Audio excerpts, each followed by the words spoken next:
All right, so we'll say good morning. Good morning. Let us begin. I'll begin by thanking all of our sponsors. To thank our TALMUD TORAH sponsor, our annual TALMUD TORAH sponsor for Tav Shin Pei Hey, the Tilson Family of R Yisrael, for dedicating all the shiur drashos this month as a zechus for besuros tovos for Am Yisroel.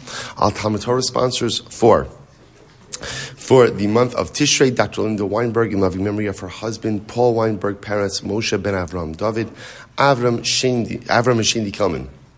In memory of their parents, Jerome and Bernice Kelman, and Alexander and Friderica David.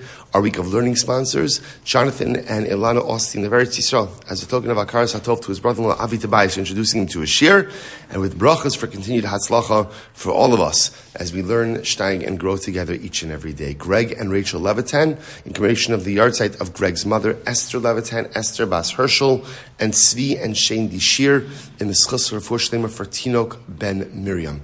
We hope that in the merit of our TALMUD TORAH, all of those who need a refuah should have one together with Kol Chol Yisrael. All of the neshama should have an aliyah, the families in the Chala. HaKadosh Baruch Hu should bring our hostages home to their families, b'shalom and b'karav, and our holy soldiers should be successful b'chol ma'aseh yadehem. And of course, last sponsorship, Klal Yisrael sponsorship in honor of Yoni Frager's 41st birthday. Mazel tov, on behalf of the entire Jewish people, we wish Yoni an incredible happy birthday with a year filled with mazel, bracha, simcha, and hatzlacha. Shkoyach. It's Yoni and the Lubavitcher Rebbe who get their birthdays celebrated by Klal Yisrael. So let's. I'm sorry. No talk. That is true. All right, so with that, let us begin. We have a lot to do today, Baruch Hashem. But the truth is, the Gemara moves quickly. I don't move quickly. That's the Yeshai. So today's daf is Kuf Yud Beis. Yeah, today's daf is Kuf Yud Beis 112. We left off on Kuf Yud Aleph Amud Beis. Rabbi Shmuel. So it is 2, 4, 6, 7 lines out from the bottom. Last word line, Rabbi Shmuel. So let's just reorient ourselves a little bit. I have a little bit of halacha l'maisa also to go back to, but just to close out the sugyas from yesterday. But first, we'll finish up today's daf. So remember again, the last section that we began was the concept of a husband inheriting his wife, and where do we know that concept from? So Rabbi Akiva. So we had a whole first drasha, and then Rabbi Akiva came along and brought from a different drasha. Rabbi Akiva says v'yarish osa from that phrase. Rabbi Shmuel comes along and says, Rabbi Shmuel Amar Eino Tzarech. Now both say so again. Rabbi Shmuel is espousing his source for how we know that a husband inherits his wife. So Rabbi Shmuel Omer Eino Tzarech. You don't need all of these drashas. Now, we'll say that was interesting. So you would think that Rabbi Shmuel is going to give like a much shorter drasha. Rabbi Shmuel probably gives the longest drasha on the entire daf. So watch this, but it's quite fascinating. It opens the doors to a number of different things. So Hario Omer, V'chol bas yoreshes nachala mimatos b'nei Yisrael lechem mishpachas. So remember again, we keep coming back to this passage that if a woman inherits property, v'chol bas, if a daughter inherits property. Now remember again, we've now become sensitive to the wording of this pasuk. If a daughter will inherit property, mimatos b'nei Yisrael. Now what did we see from matos? Matos means she's inheriting from two tribes, which means again she's inheriting from her mother, she's inheriting from her father, which is possible how? How could she be inheriting from her mother and father? She's the sole inheritor from both her mother and her father's side. Okay. So she goes ahead and she inherits property. So then the Torah says she should marry into her father's family. In other words, what that means is she should marry a member of her father's tribe, so that this way, again, the tribal property does not go ahead and shift from tribe to tribe. So the Gemara says as follows. Now, why does the Torah say that this woman should marry within her father's tribe? Because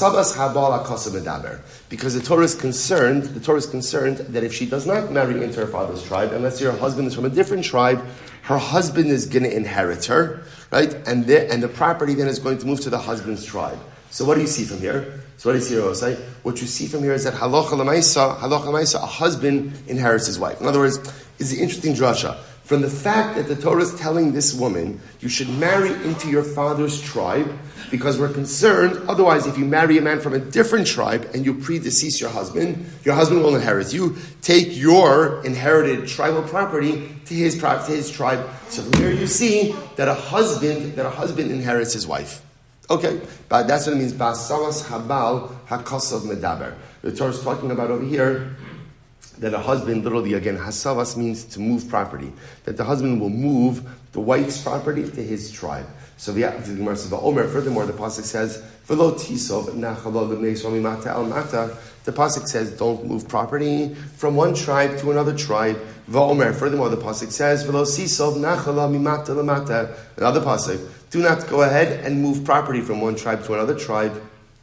Va'omer, and the pasuk says, we're going to define all of these different pieces. Va'omer, ve'elazar ben Aaron meis, va'yikberu also begivas Pinchas bino. So we'll say the pasuk says that Elazar, the son of Aaron, dies. So we'll say this is in Sefer Yoshua. Elazar was the Kohen Gadol, right? After Aaron died, so Elazar dies, and where is Elazar buried? He's buried in the Giva, in the valley, owned by Pinchas, his son. So this is interesting. So we'll say, by Pinchas, his son, now, Pinchas is Elazar's son. Where does Pinchas have property that didn't belong to his father? In other words, remember, they're Kohanim. So Shevet Levi doesn't have an achlo. So where exactly does Pinchas have? It sounds like Elazar is being buried in property that did not belong to Pinchas. That did not belong to Elazar, belonged to Pinchas. So where did Pinchas have property from that didn't belong to his father?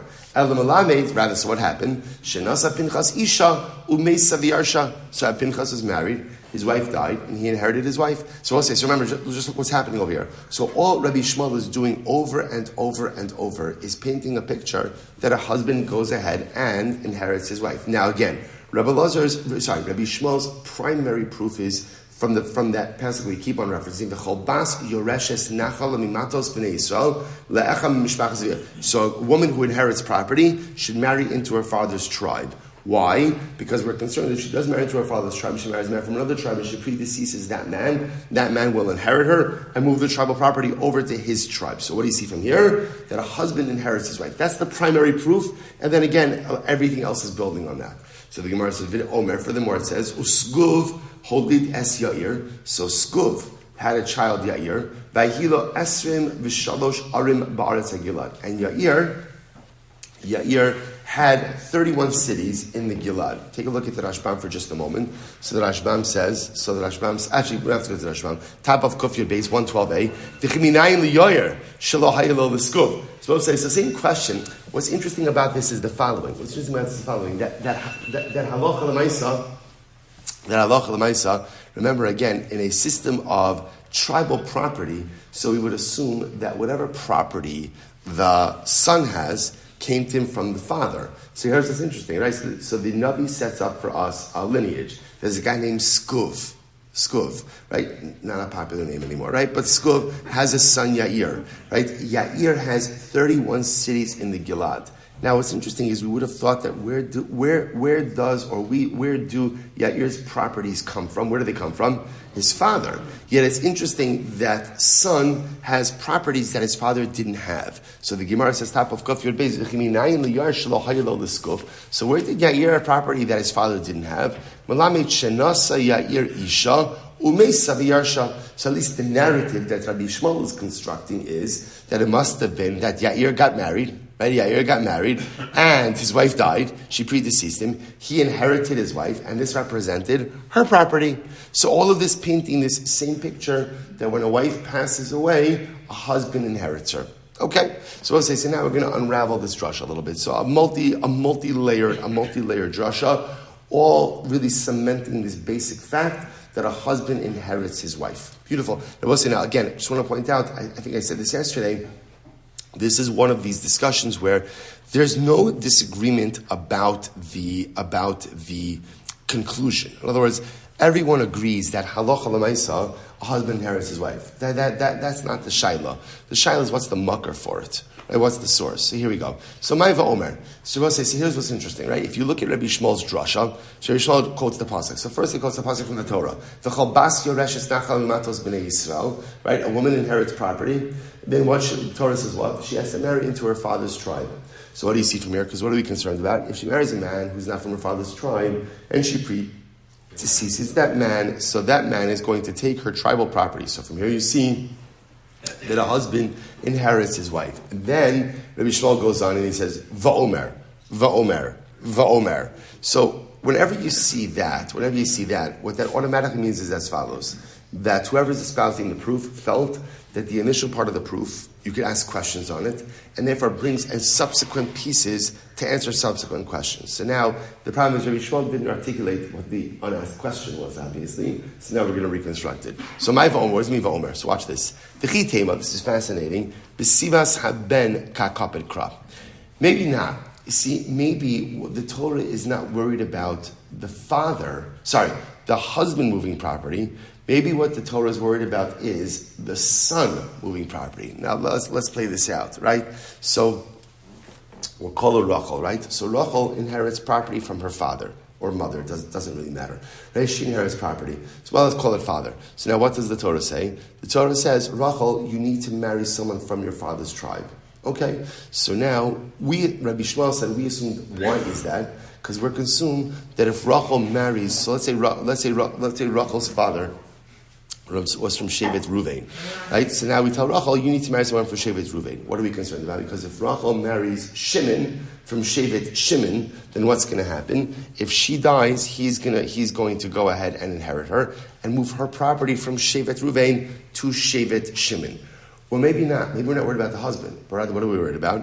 We're worried that if Rachel marries Shimon from Shevet Shimon, and they have a son, and then Rachel dies, her son will inherit her. Now, the concern is the same, right? The concern is the same, which is moving tribal property from its tribe of origin to a new tribe, right? So the concern is the same.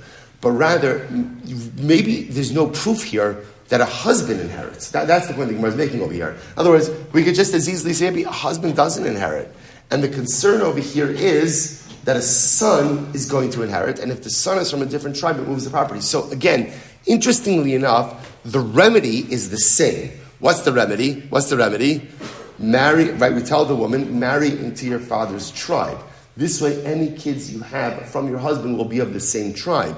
But as opposed to before, where we thought the issue was husband was going to inherit her, maybe not. Maybe husband doesn't inherit his wife at all. And maybe the concern over here is the son inheriting the mother. And if the son is of a different tribe, it moves the property. Therefore, we tell the woman, marry into the tribe of your father. That way, any sons you have will inherit within the same tribe. Maybe a husband doesn't inherit at all. So Tashma. So therefore, I will say, then again, this now you understand the whole list of psukim that Rabbi Shmuel brings. Therefore, again, we bring another pasuk. Pasuk says, do not move property from one tribe to another tribe, which teaches us again. Now Rabbi Shmuel says that teaches us that Allah. How does property move from one tribe to another tribe? Marriage, specifically, if a woman owns the property, then predeceases her husband, that allows her property to move. Maybe not. Maybe the second pasuk is just coming to teach me that if she marries into another tribe, she is in violation of both a lav and the positive commandment. Tashma lo tisav nachala mimata lemata acher. Therefore, there's another pasuk, and the pasuk says, "Do not move tribal property from one tribe to another tribe." Maybe the extra pasuk is just coming to add on the prohibitions. So now again, they'll be in violation of two lav and two prohibitions, and I'll say Tashma. Therefore, goes the pasuk from Yosef or Yoshua. Ve'Elazar ben Aaron meis. Elazar ben Aaron died, and he was buried in the property of his son Pinchas. Remember again, the Gemara asked, where does Pinchas have property from that his father didn't own? And what's the answer? Pinchas got married, his wife predeceased him, and he inherited her property. The Gemara says, Elazar hu denasiv isisa umeisa v'yarsa Pinchas. Maybe not. Maybe the property came like this. Maybe it was Elazar who married. Obviously, Elazar married, right? Elazar's wife died, and maybe Pinchas inherited that property. Right? In other words, maybe it's not property. In other words, we all agree, obviously, that there's got to be a construct over here where Pinchas, the son, owns property that his father did not own. We assumed, or Rabbi Shmuel set it up as a case of where Pinchas was married, his wife predeceased him, he inherited her. Maybe not. Maybe Elazar's father was married, wife predeceased Elazar, right? And then Pinchas, the son, inherited the wife, his mother. Tashma uskuv holides yair. So therefore, Rabbi Shmuel brings the next piece. Remember again, Skuv had a son Yair. Yair had 31 cities in the Gilad that his father did not have. We assume that's because Yair was married to a woman. She predeceased him and he inherited her. Right? Maybe you'll say the same thing over here. That maybe, again, same case. There are same thing as we said by Elazar and Pinchas. maybe Skuv was married. Skuv was married. His wife died, and maybe Skuv's son Yair inherited his mother. That's how Yair got all of this additional property. But it's no proof that a husband inherits his wife. Im kain trei krai lamali. If that's the case, why are two psukim highlighting the same dynamic? So therefore, again, the point over here is now you understand the multiple layers of Rabbi Shmuel's drasha.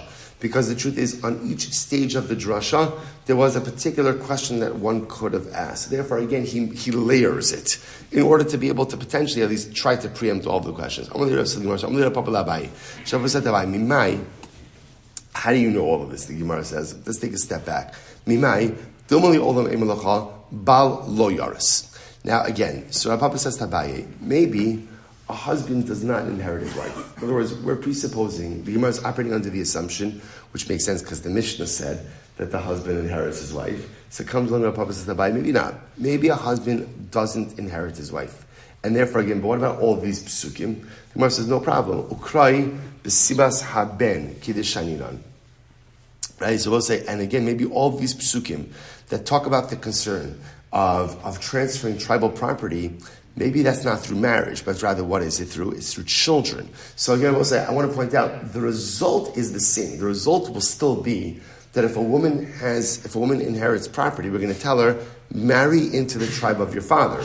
This way, again, the property remains in the same tribe. But not because we're concerned about the husband inheriting her, but rather why? Husband doesn't inherit. But who does inherit? The children. So we want to make sure that the children are of the same tribe of the origin of this property. That the children are part of the same tribe as the grandfather. That ensures that ultimately all property remains in the tribe. So the Gemara says, Kiddushin, if Yair dizabin mizban. So we'll say, maybe Yair. So you'll ask, how did Yair, remember in Sefer Yoshua, how did Yair get these 31 cities in the Gilad that his father did not own? It's very simple. How did Yair get it? Dizabin mizban. Right? He bought it. So the Gemara says, Pinchas nami, Dizabin mizban. Maybe Pinchas also. Here's what's fascinating about this, right? Isn't this like the reflexive answer? So the Gemara is so troubled by how did kids have property that wasn't owned by their parents? So let's say, you think it's I don't know, like, didn't they just buy it? So you see, interestingly enough, that apparently that's not the Gemara's default setting when it comes to real estate. Right? The way it worked with land is land was ancestral. So the pashtos, right, the land that a adult child had was the land that he inherited from his father, from his parents. So interesting, the Gemara said, well, maybe not. Or maybe in these particular cases. So where did Yair have 31 cities that his father's Skuv didn't have? He bought it.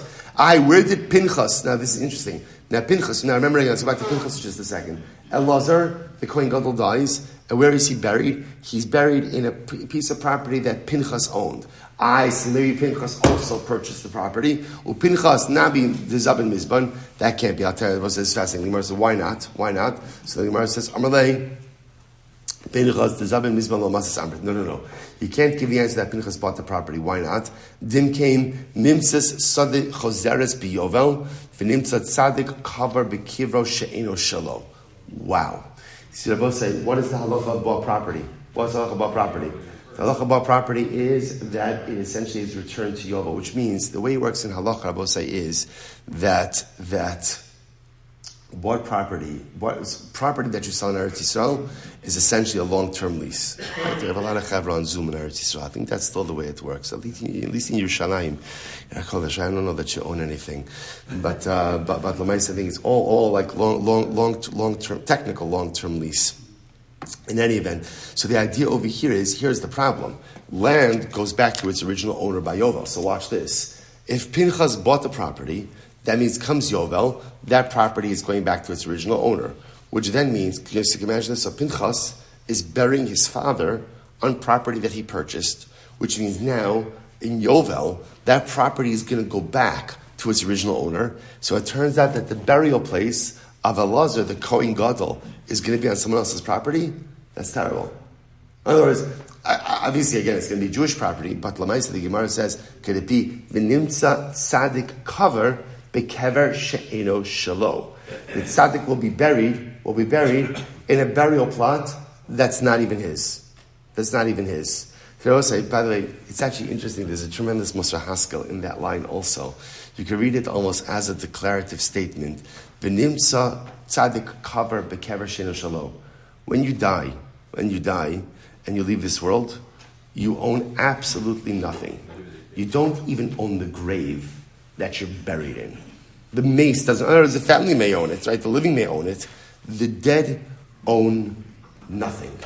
The dead own nothing. Even the place. Now again, there's constant halacha of mace tafas arba amos, but from an ownership, from like a titular perspective, when you die, you own absolutely nothing. And I will say, except the one thing you do own is the Torah, the mitzvos, and the ruchnius that you occur. And I will say, such a tremendous line. Nimtza tzadik cover bekever she'eno shalo. Even the greatest of tzaddikim understand, when the tzaddik is there in the ground, the tzaddik doesn't own that kever. He doesn't own that ground because the tzaddik can't, someone who's dead cannot own anything. I will say, the most, I mentioned this before, great Bernie Kraft, he would tell me a great line, said the hearse doesn't have a luggage rack. Right? And let's say it's such an incredible yisod. We spend our lives amassing things. And again, HaKadosh Baruch Hu put us in the world to enjoy the world. There's nothing wrong. It's good. And HaKadosh Baruch Hu created the world for us to enjoy. And so we should enjoy the Gashmius. As long as we recognize that any of that Gashmius has to fuel Ruchnius. If the Gashmius doesn't fuel Ruchnius, then it's a bracha levatala and it's hedonistic. If I could show how every piece of Gashmis that I have somehow translates into some type of Ruchni development, beautiful. Fantastic. Mission accomplished. Otherwise, it's a shtickle exercise in futility. And we spend our lives amassing all of these things, and then at the end of the day, after 120, I don't even own the plot of land that I am buried in.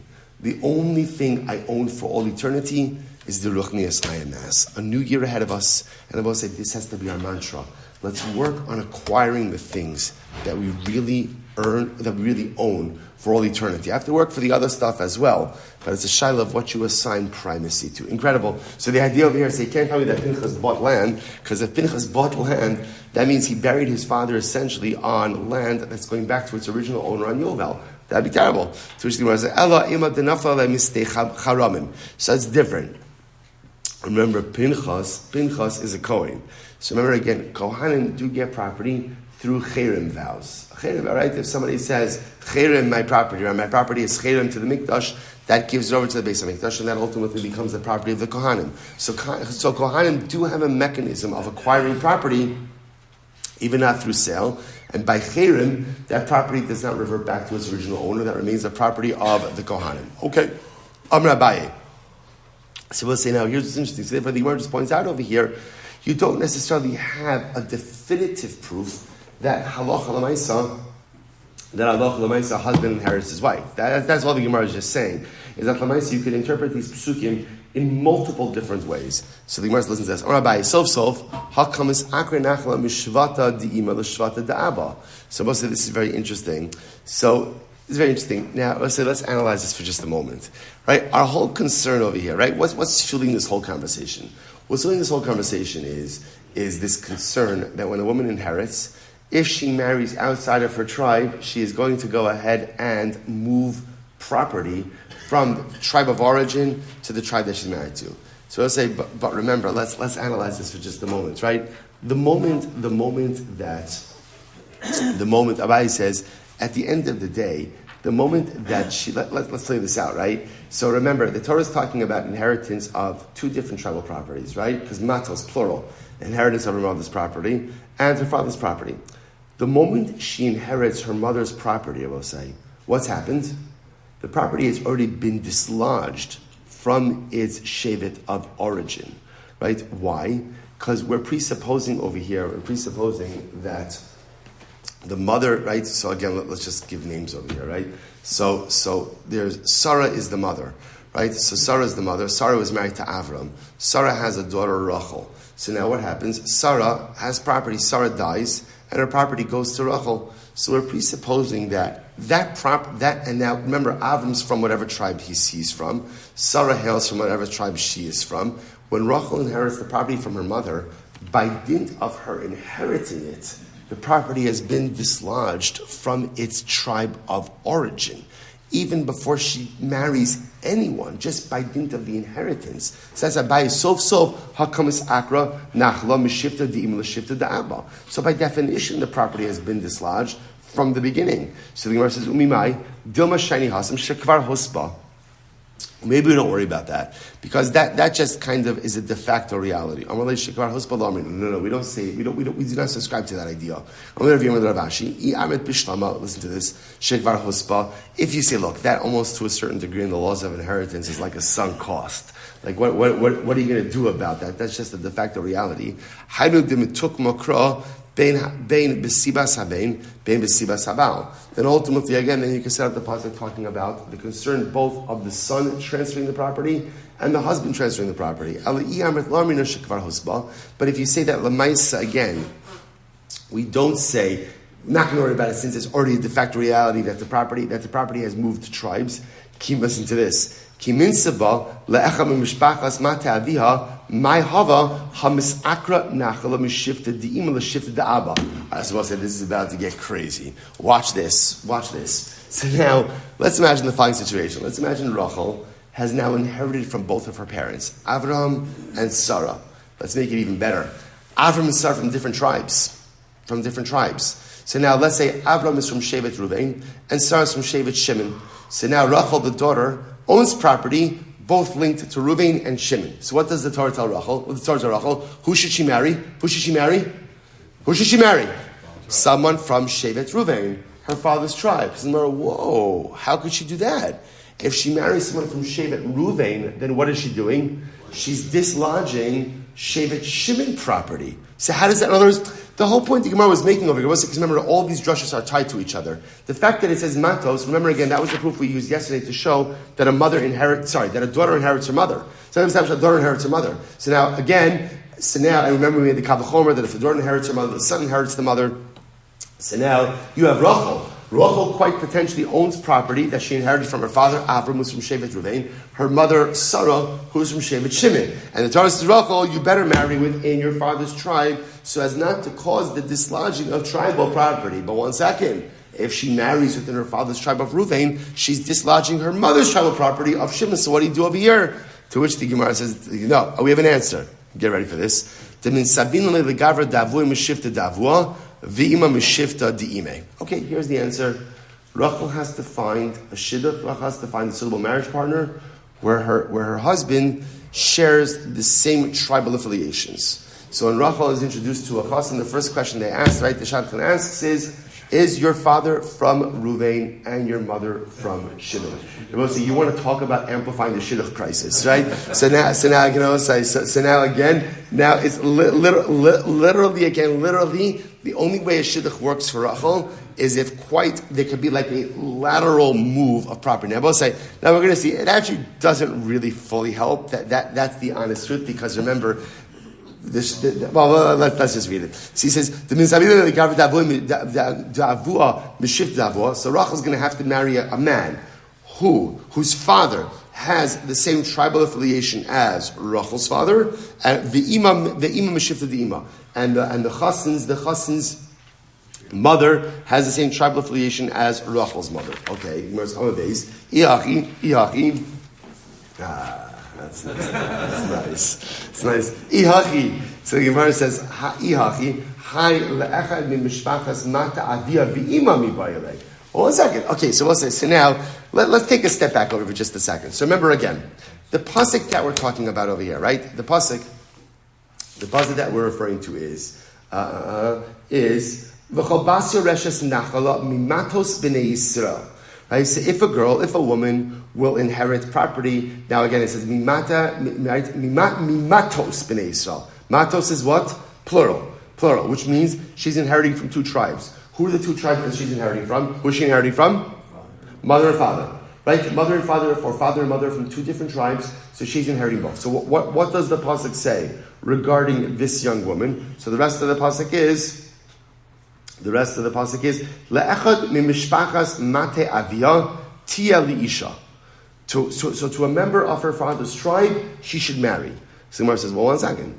If you're setting up the pasuk of a young woman who's inheriting tribal property from her mother and her father, her father is from Reuben, and her father is from Reuben, and her mother is from Shimon. And now you're saying she has to marry a young man whose father is from Reuben and whose mother is from Shimon. The pasuk should say that. So because the pasuk right now just says le'echad b'mishpachas mate aviha tia liisha. But now the Gemara says it should say le'echad b'mishpachas mate avia v'ima. It should say, it should say this. It should say she has to marry someone from, right, who shares the same tribal affiliations as her mother and her father. So she has to be read a shidduch to a young man whose father comes from Reuven and whose mother comes from Shimon. And that's the only person she can marry, because this way, again, the tribal affiliations remain the same. I just want to point out, do the tribal affiliations actually remain the same? Not really, because remember again, her husband is from what shevet? It's going to be from what shevet? Reuven, which means if she predeceases him, where is all that property going? Where is it going? Right? It's going to Reuven. But at least conceptually, what it does is it maintains some level of we'll call it tribal genealogical symmetry, right? So that's what it does. Halachically, it may not, down the road, it may or may not make a difference, but at least, again, symmetrically, tribally, genealogically, symmetrically, it lines things up a little bit. Okay, so why doesn't the pasuk say it? I'll tell you why. If would have said that, hava amina fila ipcha. So I said it's interesting. So, because had it mentioned both father and mother, I would have thought like this. I would have thought, really all I need her husband to have is what? Affiliations to both Reuven and Shimon. But it doesn't matter if the chassan's, right, we're saying the chassan, right, Rachel's getting married, so she found the chassan. So it doesn't matter if the chassan's father's from Reuven or from Shimon, the mother's from Reuven and Shimon, as long as it's a blended family, right? That's what we need over here. We need a blended family over here. So we need both representation from Reuven and Shimon. Maybe it doesn't matter who's who. So I'll say, so therefore, kamash malon, no. It does matter. Right? Well, what does it matter? In other words, the father has to be from Reuven. In other words, so the Gemara is not rejecting the suggestion, right? The suggestion is a good one, which is that if Rachel is inheriting from her parents Avraham and Sarah, and Avraham was from Reuven and Sarah was from Shimon, so now Rachel now is in possession of tribal properties, both from Reuven and Shimon, that Rachel should have to marry a young man also who has parents, a father from Reuven and a mother from Shimon. Okay, so why doesn't the pasuk say it? Because had the pasuk said it, you would have thought that as long as the chassan has familial, right, he has grandparents from Reuven and Shimon, it doesn't matter which side. Kamash Mo, the pasuk says it doesn't matter which side. That what we need to happen over here is from Rachel's paternal level, from Rachel's paternal side, that the tribal affiliation on the paternal side that Rachel has to be mirrored in her chassan. That's the pasuk's teaching. Okay. Tanya, so fine. So Tanya, so I'll say, so again, so whether or not we're going to accept, I'll just tell you now, we are not accepting this halacha l'maisa, right? This obviously would be way too complicated on multiple levels. And not only that, it doesn't actually work. While it sounds nice to maintain, right, tribal genealogical symmetry, it's a great phrase, but it doesn't actually do anything halachically, because halacha l'maisa, everything's going to go after the man who she marries anyway. So again, but it's interesting to see when we're working our way through it. So we're not finished yet. So Tanya, b'sibas habein, b'tanya b'sibas haba. Okay, so we'll say last piece of today's daf. So we'll say we have two brises. Now let's take a step back for just a second.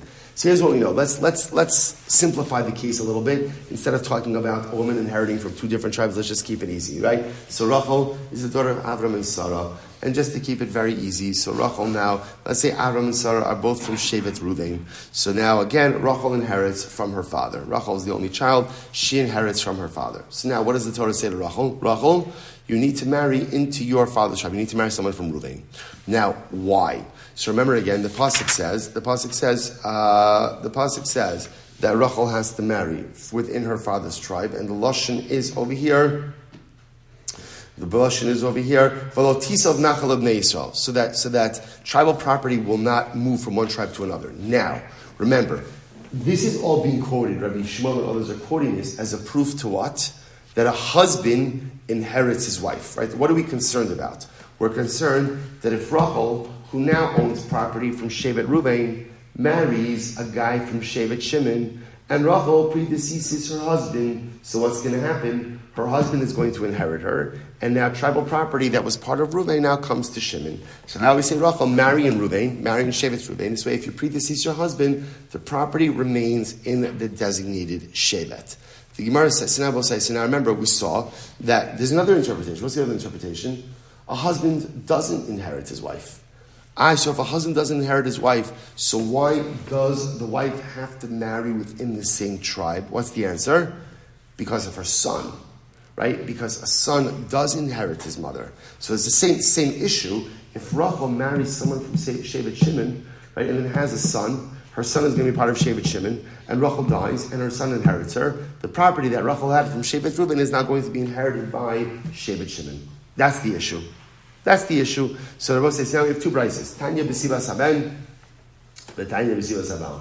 One brisa that supports the idea that the concern over here is the son inheriting, and through the son's inheritance, moving the property from one tribe to another, but the husband doesn't inherit. And then another brisa that highlights, no, the husband does inherit. The Tanya b'sivas habal. And the other brisa talks about the idea of a concern that the husband, through inheriting his wife, is going to move the property from one tribe to another. So let's analyze both of these brises. So here we go.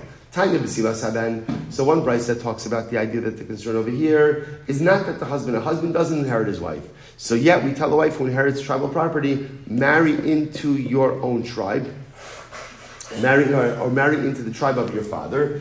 This way again, when your son inherits you, he will keep the tribal affiliation of the property.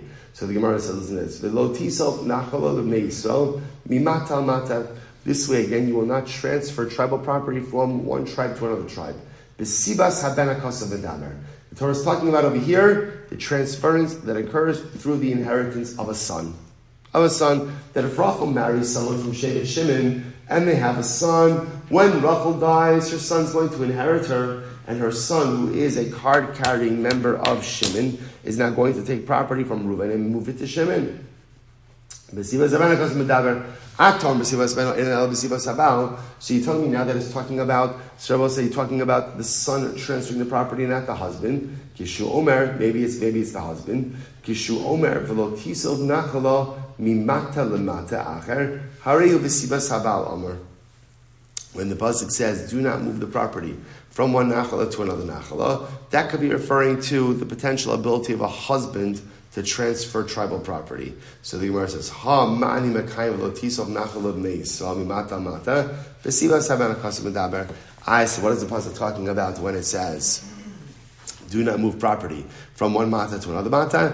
That is referring to sibas haben. That is referring ultimately to the ability of a son who inherits to move property from one tribe to another tribe. Fine. So we'll say, if you go ahead, by the way, just to show you what's happening over here, if you talk before you go to the next staff, if you look in the Rashbam, about 7 lines up from the bottom, Tanya b'sivas haben, Tanya b'sivas habal. Should have read this before. So the Rashbam says as follows. He explains, Kilomar, Afagav duk minon lahani trei kroi, lo tisov nachal b'nei Yisrael mata mata, lo tisov nachal mata mata acher, tarvai b'sivas haben, ul'shnei lavi kidiktani, v'omer afilu hachi ashkichan braisos, Demuki lekama b'sibas haben or l'tinyasa b'sibas habal. So I'm sorry, I should have really introduced it with this. What the Rasham is saying is like this. Up until now, what we've been doing is with these psukim, we've assumed that you can interpret them one way or the other. In other words, there's two choices over here. Right? Right? There's two choices in life. So there are two choices over here. Either, what we're saying is like this. Either the reason a woman has to go ahead and marry into the same tribe when she inherits tribal property is because her husband inherits her, and therefore he could move property from one tribe to another, right? Or husband doesn't inherit, and her son inherits her, and he could move property from one tribe to another. Now, either way, the net result is the same, which is we tell the woman, marry within your own tribe. Right? So the net result is the same. But what's interesting to note, so now what the Gemara is just introducing us to is, there's a third school of thought, or third school of thought. The third school of thought is that you can agree with both. That both a husband inherits his wife, and obviously a son inherits his wife, and different psukim refer to different dynamics, as we just saw over here. Could very well be that one pasuk is talking about that if a wife predeceases her husband, so the husband inherits her, and the husband could go ahead and move tribal property from one tribe to another. Another pasuk is talking about the idea that if the wife marries into a different tribe, her son inherits her, and her son could move tribal property one tribe to another tribe. So again, it's not an either or. That's all that's happening over here. Tanya. Unless you know, we'll stop over here for today. So we'll say shkoyach. Tremendous, great day. Shkoyach, everyone. All right, Chevron Zoom, have a wonderful day, everyone. Jerry, I love the sukkah. Gosh, save me a seat.